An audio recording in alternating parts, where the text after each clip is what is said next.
Hi guys! Dumating na yung order ko galing GCash. Bali, ito yung bagong card ng GCash which is Visa na siya.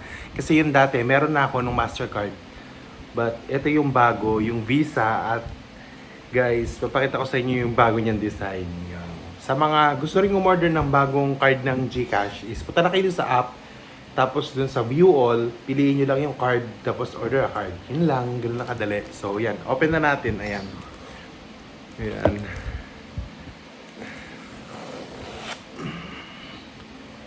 Excited yan.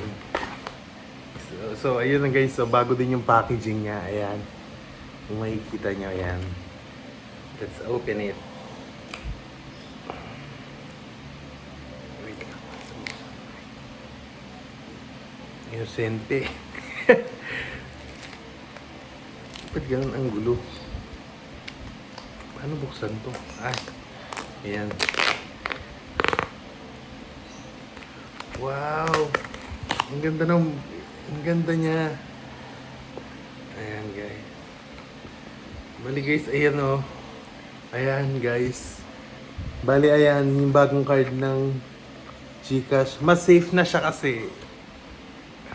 Nilagay na yung number sa likod. Ayan guys, ayan. Tapos yung pangalan mo, meron na rin. Ni-emboss nila yung pangalan mo. Kaya pala dun sa may pag-order ka, nakalagay dun yung name mo na ilalagay. Ayan. So, ayan guys. Ayan guys, so, sobrang ganda ng bagong card. Ayan. Ayan. At meron na rin siyang name. Ayan. Tapos yung number nasa likod. So, yun guys. Wait lang. Papakita ko sa inyo yung dating card ng GCash.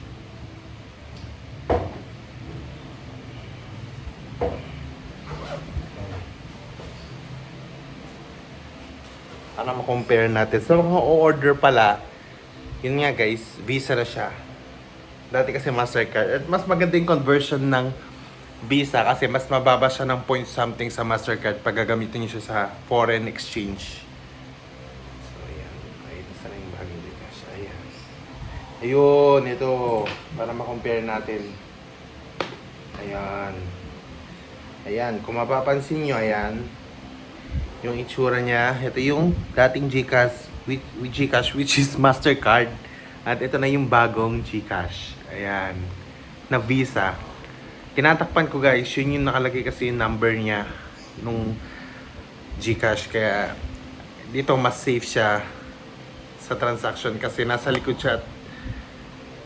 Ayan. Ito kasi nasa harap. Ayan. So, ganyan siya guys. Ayan. Ito sa likod naman itong GCash. Ayan. Ayan. Ayan. Mas gusto ko yung bagong design niya. Kasi ilang G lang ang nakalagay, di ba? Parang, ayan.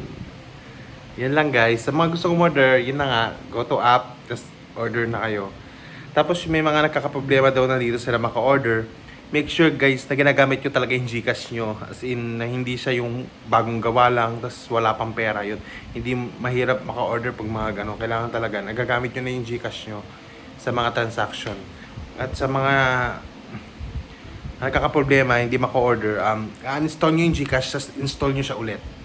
O kaya, punta kayo sa, kung Android user kayo, punta kayo sa setting, clear nyo yung mga data dun sa app ng GCash. Yan.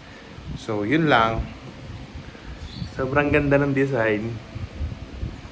G. Yun lang.